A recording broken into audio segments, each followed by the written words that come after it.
আলাইহি ওয়াসাল্লাম প্রাথমিক দিকে বারবার জবান আওড়াইতেন, কেন? উনি যেন না ভুলে যান এই জন্য।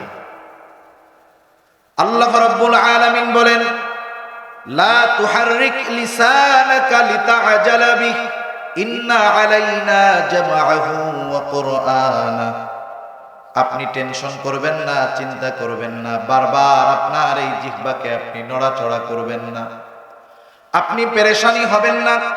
কারণ যেহেতু ওহী আমি নাজিল করেছি, আপনাকে নবুয়াত আমি দান করেছি, এই ওহী তথা কোরআন সংরক্ষণ করার দায়িত্ব জিম্মাদারি কার? জোরে বলেন না কার?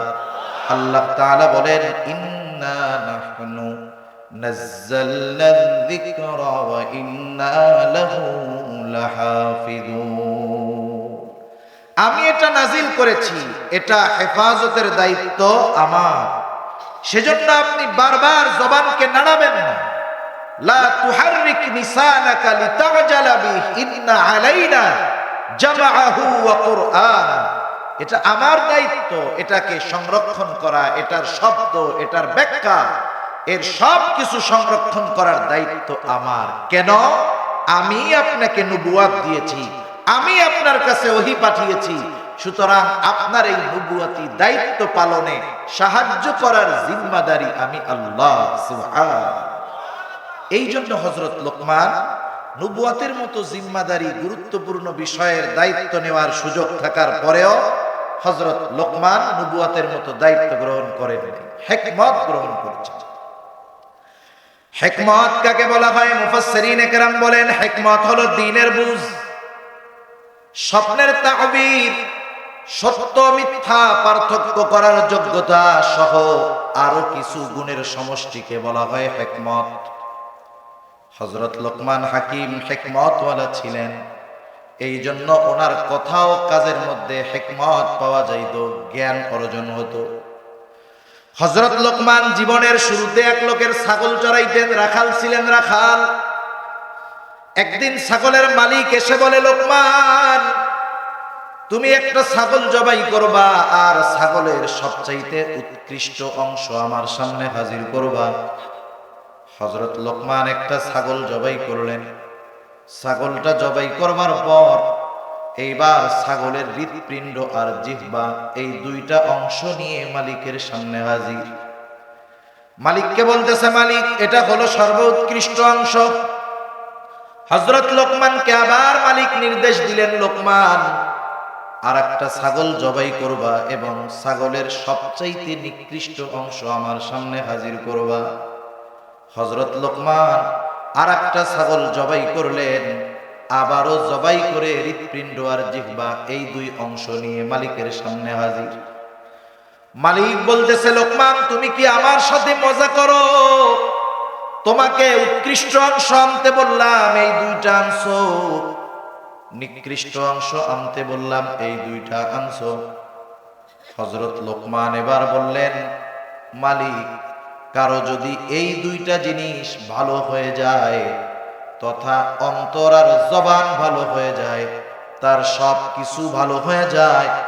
আর যার এই তো দুইটা জিনিস খারাপ হয়ে যায়, সে সবচাইতে নিকৃষ্ট হয়ে যায়।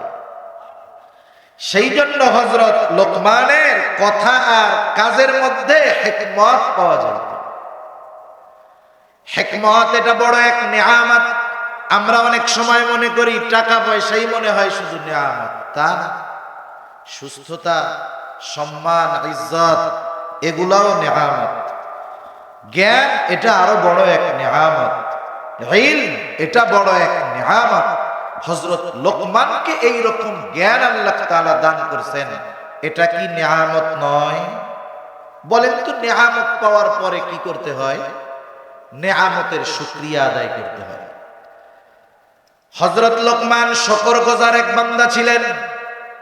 মূলত আল্লাহ তাআলা এ কথাই বলতে চান যে আমি লোকমানকে হিকমত নামক এক মহা নিয়ামত দান করেছিলাম, আর হযরত লোকমান এই হিকমত পাইছেন।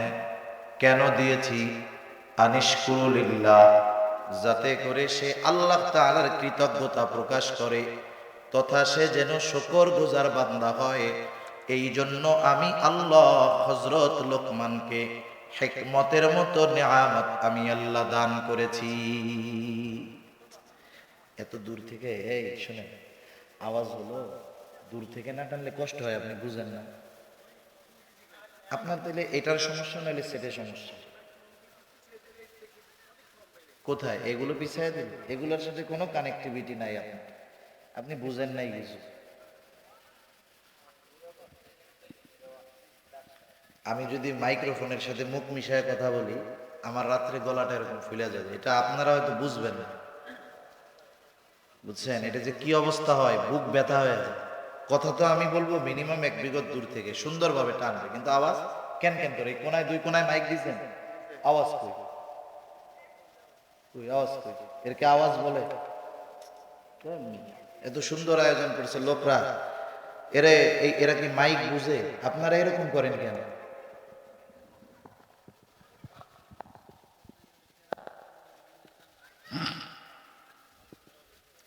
সেরা মাইক না, ওদের সেট থাকে হলো 7